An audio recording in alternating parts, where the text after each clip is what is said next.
नमस्कार। स्वागत है आपका द न्यूज लॉन्चर पर। मैं हूं अशोक वानखेड़े, लेकर आया हूं आपका अपना कार्यक्रम डायरेक्ट हिट।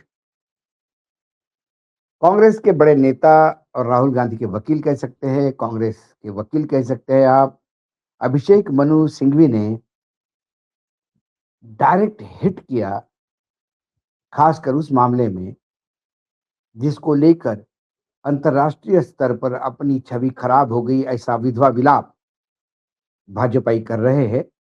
एआई समिट के दौरान टी शर्ट उतार के यूथ कांग्रेस के कुछ लोगों ने प्रदर्शन किया। उसके बाद जो एआई समिट वैसे ही सरकार के बदइंतजामी से बर्बाद हो चुकी थी, गलगोटिया के फ्रॉड से बर्बाद हो चुकी थी, उसका सारा ठिकरा यूथ कांग्रेस के ऊपर फोड़ने का प्रयास करने में लगी थी सरकार। और बहुत सारे लोग इंक्लूडिंग जो यूथ कांग्रेस के राष्ट्रीय अध्यक्ष है, उनको तक चिप को भी पुलिस में हिरासत में ले लिया। अभिषेक मनु सिंघवी ने यूथ कांग्रेस नेताओं पर लगी धाराओं पर सवाल उठाए और कहा प्रदर्शन के तरीके पर अलग राय हो सकती है, लेकिन सरकार से जवाबदेही की मांग करना देशद्रोह या आतंकवाद कैसे हो सकता है। नई दिल्ली में भारत मंडपम में आयोजित एआई इम्पैक्ट समिट के दौरान यूथ कांग्रेस के कार्यकर्ताओं द्वारा किए गए शर्टलेस यानी अर्धनग्न प्रदर्शन से एक नया राजनीतिक विवाद खड़ा कर दिया है। इस विरोध प्रदर्शन के बाद संगठन के खिलाफ की जा रही कानूनी और प्रशासनिक कार्रवाई को लेकर कांग्रेस अब आक्रामक रुख अपना रही है। इस कड़ी में कांग्रेस के सांसद और देश के वरिष्ठ अभिवक्ता अभिषेक मनु सिंघवी ने एक प्रेस कॉन्फ्रेंस आयोजित कर पार्टी का पक्ष मजबूती से रखा। उन्होंने कहा कि सरकार से जवाबदेही मांगना देशद्रोह या आतंकवाद नहीं हो सकता। अभिषेक मनु सिंघवी ने यूथ कांग्रेस के नेताओं पर लगी धाराओं पर सवाल उठाए और कहा कि प्रदर्शन के तरीके पर अलग राय हो सकती है, लेकिन सरकार से जवाबदेही की मांग करना देशद्रोह या आतंकवाद कैसे हो सकता है। बिना किसी बल प्रयोग के टी शर्ट उतार कर नारे लगाना अपराध कैसे हो सकता है। क्या यूथ कांग्रेस को उनके बेडरूम में प्रदर्शन करना चाहिए। सवाल पूछना लोकतंत्र की कमजोरी नहीं, ताकत है।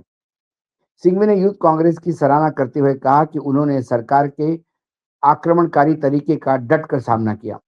कई वरिष्ठ वकील हमारी मदद के लिए सामने आए हैं। उम्मीद है कि कोर्ट लोकतंत्र के विरोध में प्रदर्शन के संदर्भ में इस मामले को देखेगा। सरकार ने संतुलन खो दिया है। जितना वो इसे सनसनीखेज तरीके से दबाने की कोशिश करेगी, उतना युवकों की आवाज आगे बढ़ेगी। एनसीईआरटी मामले में सिंघवी ने कहा कि ऐसा नहीं है कि न्यायपालिका से सवाल नहीं पूछ सकते, लेकिन जिस सिलेक्टिव तरीके से न्यायपालिका को निशाना बनाया गया वो सही नहीं है। इसके लेकर सीजीआई ने भी अपनी बात कही है।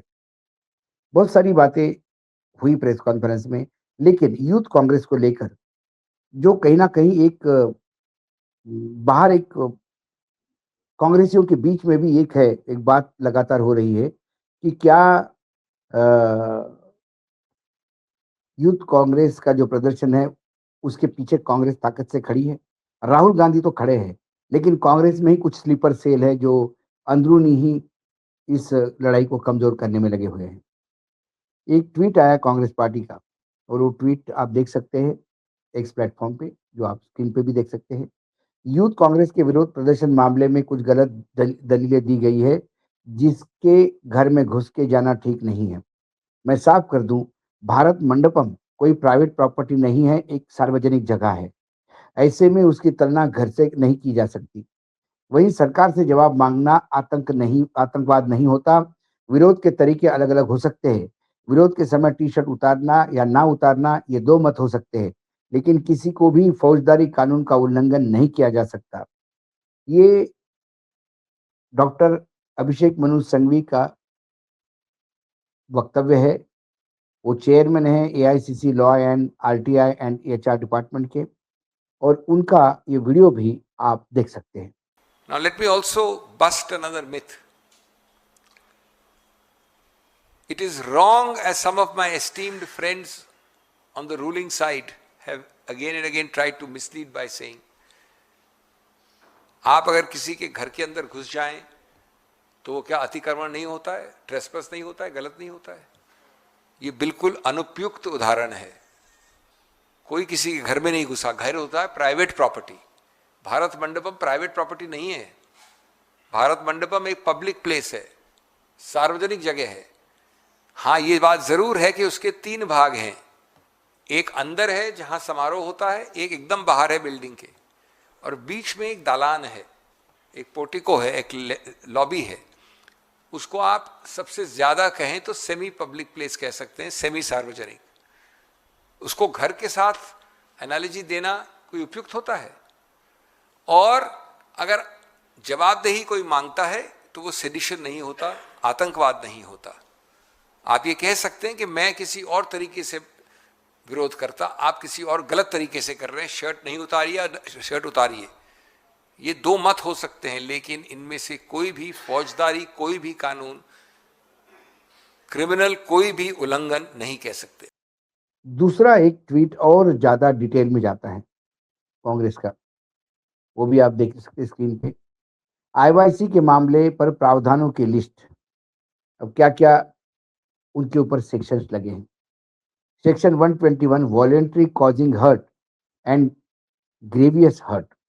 मुझे बताए इस मामले में ऐसा कहाँ कुछ हुआ, कौन हर्ट हुआ, किसको जख्म हुआ। उन्होंने अपने टी शर्ट निकाले, लोगों ने उनको अरेस्ट, पुलिस और वहां से निकल गए नारे लगाते हुए। सेक्शन 132 एसल्ट और criminal force to deter a public servant.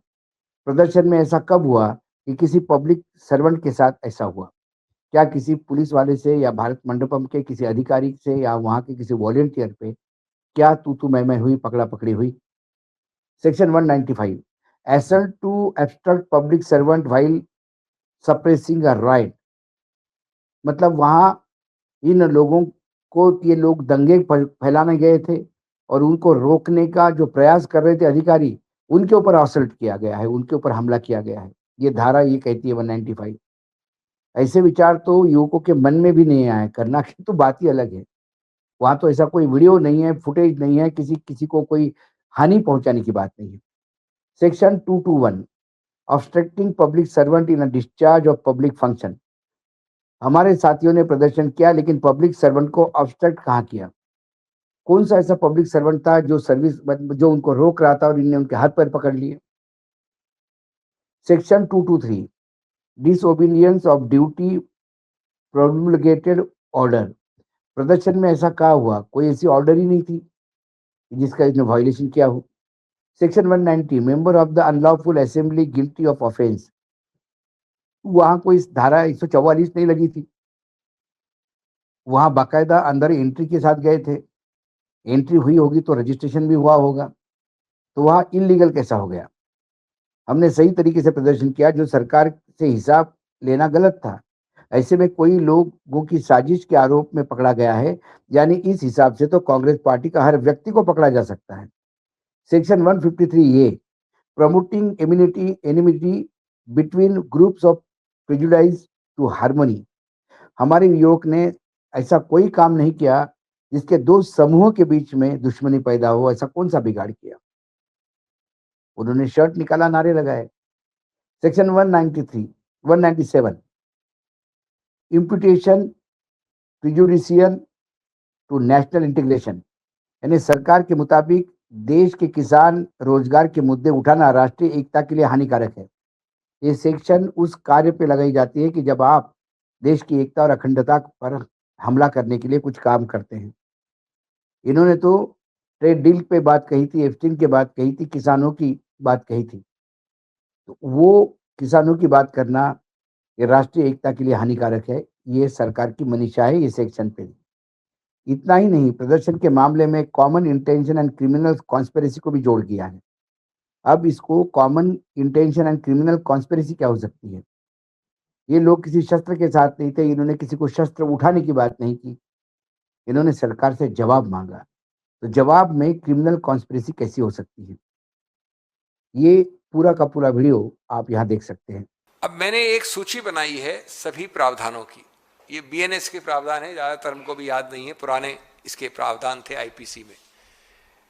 अब 121 voluntarily causing hurt and grievous hurt, 132 assault or criminal force to deter a public servant.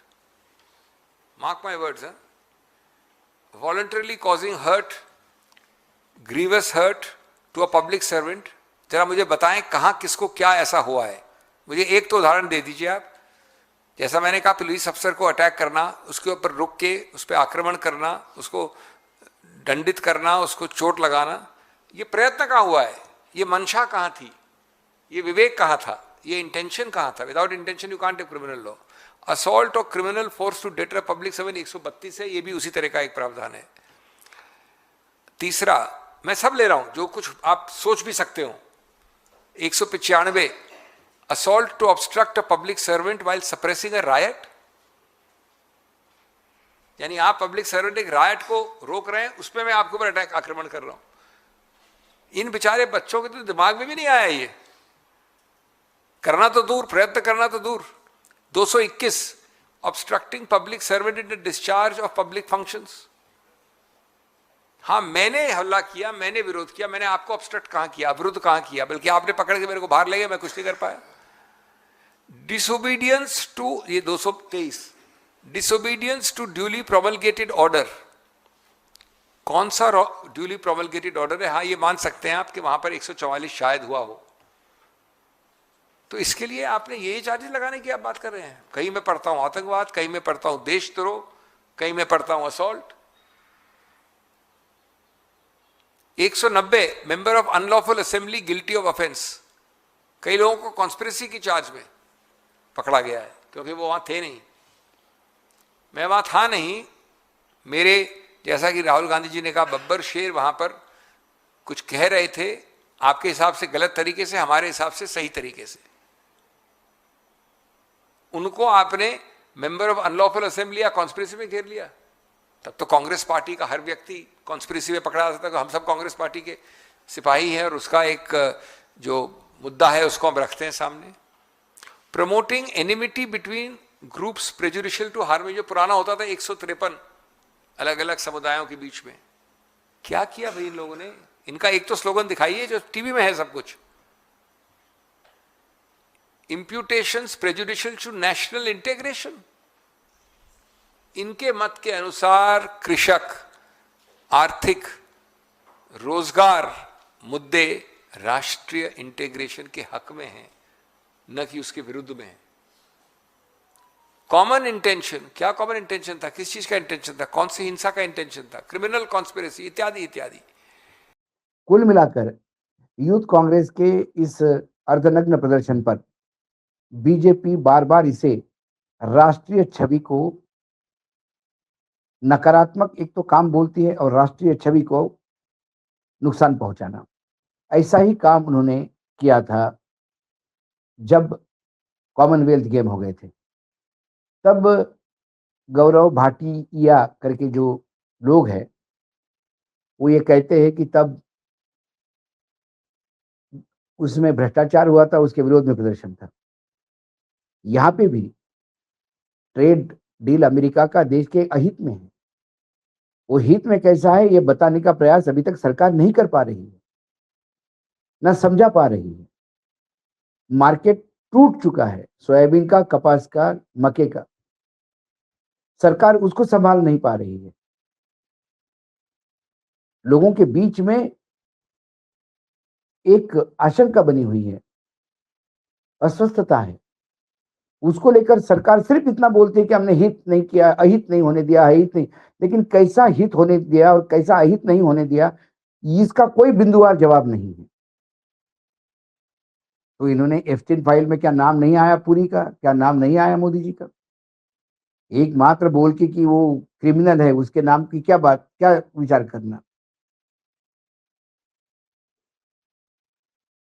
ये तो बड़ी गजब की बात हो गई। उसके जवाबदेही कैसा हो सकता है? क्योंकि कल भी पीयूष गोयल ने बहुत जिलेबी जिलेबी और इमरती इमरती परोसी थी। पूरा टाइम उनका राहुल गांधी और गांधी परिवार को गाली देने में निकल गया। लेकिन जो बिंदुवार मुद्दे उठाए हैं विपक्ष ने, उसका कोई जवाब दे नहीं पाए। उसके सामने आज मनोज संघवी की जो प्रेस कॉन्फ्रेंस थी वो टू द पॉइंट थी, डॉटेड थी, सेक्शंस पे थी। अब इसका जवाब सरकार कैसी देगी? और यदि ये सारी ये चीजें है तो फिर इस देश में हर दूसरा आदमी जेल में होगा, क्योंकि सभी के मन में सवाल है और वो सवाल वही है किसानों के, मजदूरों के, बेरोजगारी के। तो फिर वो देश की एकता के लिए कैसे घातक हो सकते हैं? आज डायरेक्ट हिट में इतना ही। कल फिर आता हूँ किसी विषय के साथ। तब तक के लिए नमस्कार। देखते रहिएगा द न्यूज लॉन्चर।